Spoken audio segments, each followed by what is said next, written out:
Welcome back everyone, hope you're doing well. Today we are doing something very different from my usual videos. I know you guys are used to me setting up beautiful planted tanks, but today I'm making a small terrarium. Something I have very little experience with, but I'm very excited about. I've had some small terrariums in the past, but the lack of movement kinda made me lose interest pretty quickly. So today I want to make a terrarium with a waterfall. I recently got my hands on a BioLark bottle, which is basically just a glass vase with an LED light and some air vents to control the humidity. To make the waterfall, I bought the cheapest small USB pump I could find on Amazon. I went for a USB power pump so I could easily fit it through one of the air vents without having to make any modifications. So the first step is to create a little barrier for the pump. I'm going to add some substrate to this bottle later, and I want to make sure that no small particles can get inside the pump and potentially break it. This leftover piece of filter foam should do the trick. I thought the easiest way to keep the filter foam in place was by gluing it to the bottom of the vase with some hot glue.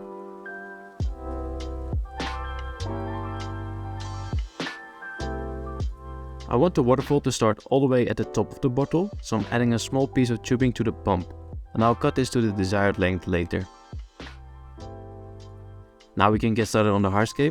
I want to make a rock structure with some dragon stones. I have quite a lot of this stuff lying around, and it's pretty easy to work with. I have a decent sized piece that I thought could form the main structure, but of course there was no way this was going to fit through the opening of the bottle. I thought I could make it a little bit smaller by shaping it with a hammer, but dragonstone is very soft and it basically just started to fall apart. No big deal though, because I can glue these smaller pieces together once they are inside the bottle. Breaking the rock did expose a lot of the clay, so I had to clean them up first. Now we can really get to work. For now I'm just going to lay in the rocks just to get an idea of how this is going to look. I'm quite happy with this test run, so now we can go for the real deal. Before I start gluing things together though, I just want to do one more test run with the pump. I also realized I have to direct the flow downwards, so I found a 90-degree bend that fits on the tube.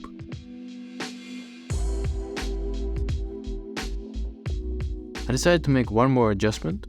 I added an elbow to the pump itself. This way I can keep the side of the filter, where it sucks in the water, closer to the bottom of the vase.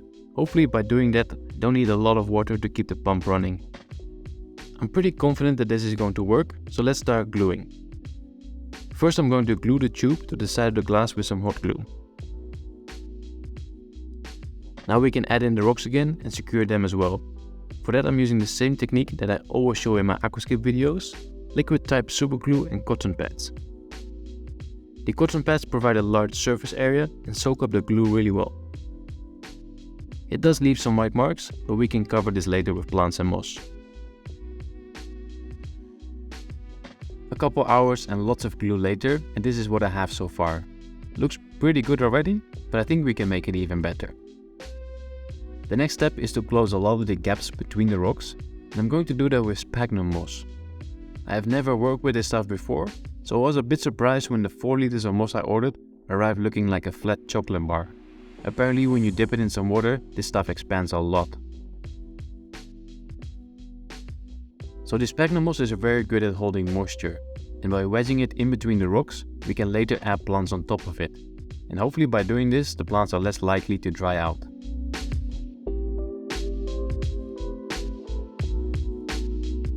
The sphagnum moss is now in place, and I've also added a few small twigs for some extra details.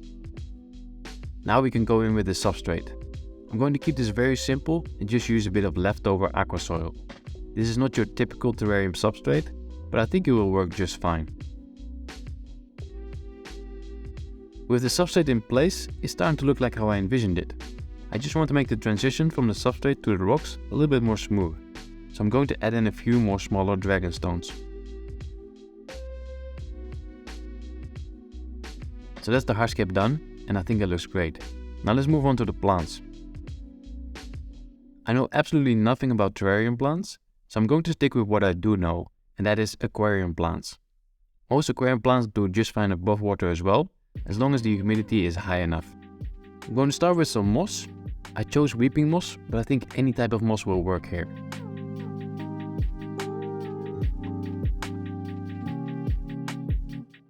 That's all the moss done, and it's really coming together now. Next up, I'm going to cover the substrate with Monte Carlo.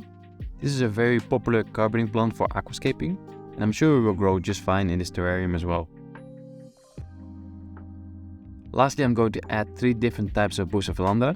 I've got the Syrian Blue Brown, the Needle Leaf and the Green Wavy.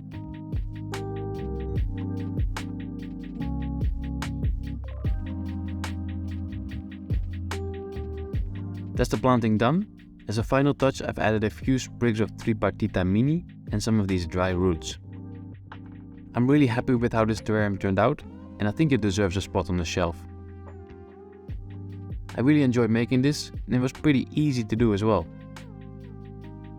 I do realize that because I've glued everything together, there is no way I can service the pump if necessary, but I'm okay with that.